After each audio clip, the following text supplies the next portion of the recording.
So the new expansion for Guild Wars 2 has just come out, and it's a very exciting time.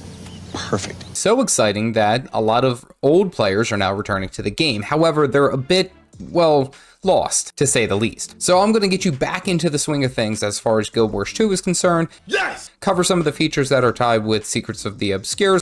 Yeah, boy. So that you're not totally lost. Here we go. So if you've purchased Secrets of the Obscure and you are just getting into the expansion, you'll know that the daily login rewards are basically gone. What are you talking about, man? This has been switched in favor of the Wizard's Vault, which is essentially the same thing. However, you do these little dailies, which will earn you Astral Acclaim, and this Astral Acclaim is the new currency that goes along with the whole Wizard's Vault and allows you to purchase all these cool features and everything that is tied to it. We're talking mount skins, we're talking the old currencies, so gold, laurels, obsidian shards, things that you would have already been acquiring anyway just through your daily logins. And now you can use the Astral Acclaim just by purchasing it out of the Wizard's Vault. And fret not if you aren't quite ready to jump into the Secrets of the Obscure expansion, because there will always be a chance for you to purchase those items even if they get pushed away. So every quarter, Guild Wars 2 is going to be updating the game, and especially the Wizard's Vault,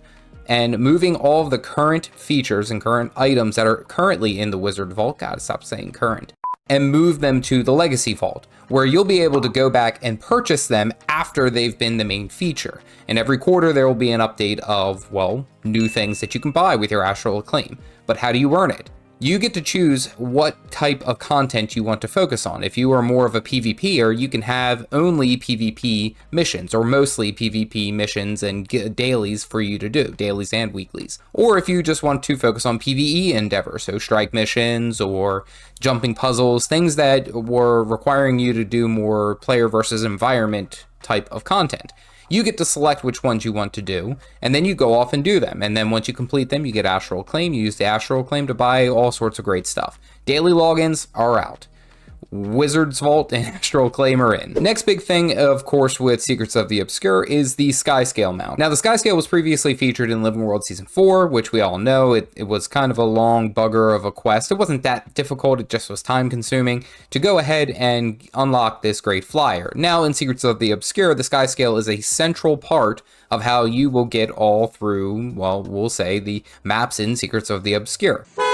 Now, I will say that you will be gifted a temporary mount if you just jump into that expansion without actually earning the Skyscale in Living World Season 4. However, you can have a streamlined method in the new expansion to unlock your Skyscale. So you'll be able to just beeline straight for that flyer, unlock it, and then use it everywhere else. So you don't necessarily have to go back to Living World Season 4 and do that whole quest chain. There are specific features that are tied to completing both the old style of getting the Skyscale as well as the new, like specific masteries, and then once you complete all of the specific masteries for both Secrets of the Obscure and Living World Season 4, you'll end up actually unlocking a collection for a pretty cool mount skin. Awesome stuff. The third major change with Secrets of the Obscure is the way that they have changed runes. Now, runes previously were you would have the 6 runes slotted into your gear. They would offer stats, and then the meta, which is if you've slotted all 6 of those types of runes, would be some type of special effect. So, for example, Rune of Balthazar would increase burning duration as well as total HP. They have extricated that 6-tier effect and made it into a relic. Now, relics are individualized to their specific character. That means that the specific relics that you choose are not open to every character across your account. It is just that one item that you have that's on your character. Now, this does mean that there probably, and definitely I should say, will be a legendary relic down the road where it'll be able to be used by everyone and you'll be able to slot it. It's all fine and dandy. That's great.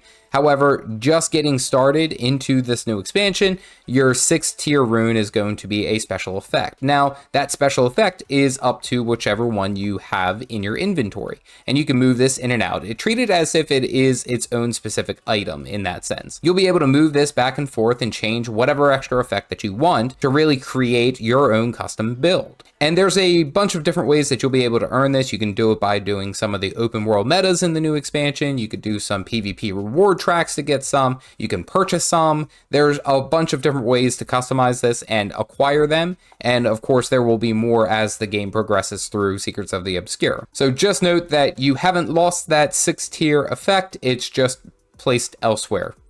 And I think you kind of lost. The last major change is the Weapon Master weapon system. So previously, classes were locked into what type of weapons they can use, and then when you select an elite specialization, you get the special weapon that is tied to that specialization. Now with the new Weapon Master training, that weapon is made available to every spec and every, we'll say, build type in that particular class. This is also kind of going with the whole idea of build customization and expansion of the character. So you'll be able to mix and match the different weapons for whatever need you will have.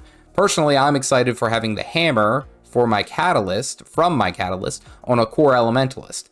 I'm excited to see how that works. But the idea is that you will have these different effects and you'll be able to implement them in a way that is best suited for you. So let's go ahead and talk about where you are now. You're not quite sure what you want to do and how you want to move forward. So let me explain it to you in this sense, and this is just my honest opinion. So the story, of course, is a great one, and it's across many years, many different expansions, living world seasons, the whole bit, all the way across the board. If you have any inclination of following along the story and want to do it chronologically, I think that would be your best bet forward right now. That would be where I would start if the story was exactly where I need to be. It also offers some structure. It unlocks all the maps that are tied to the expansions and the living world seasons, which kind of help flesh out where your character is and gives you a better idea of where we ended up here in Secrets of the Obscure. Now, if you are a more brand new player, didn't really play any of the expansions, didn't really care for the core story,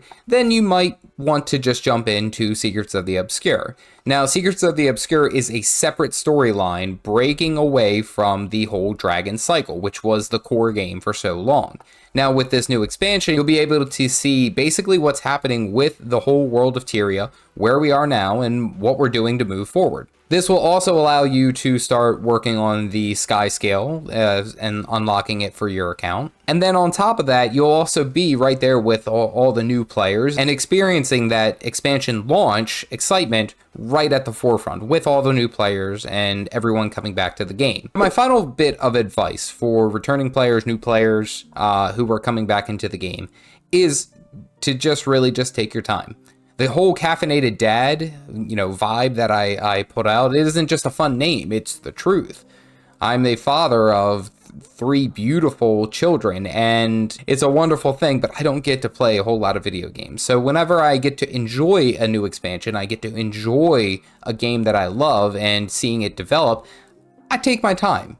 And that's what I'll stress to you. There is a lot with this game, and I swear if you pace yourself and you just take it one day at a time or even just a couple of hours at a time, I promise you will enjoy it significantly more. If you are getting into Secrets of the Obscure and you want to learn the 4 most important things that you should do first in this new expansion, click this video here. Otherwise, stay caffeinated, folks.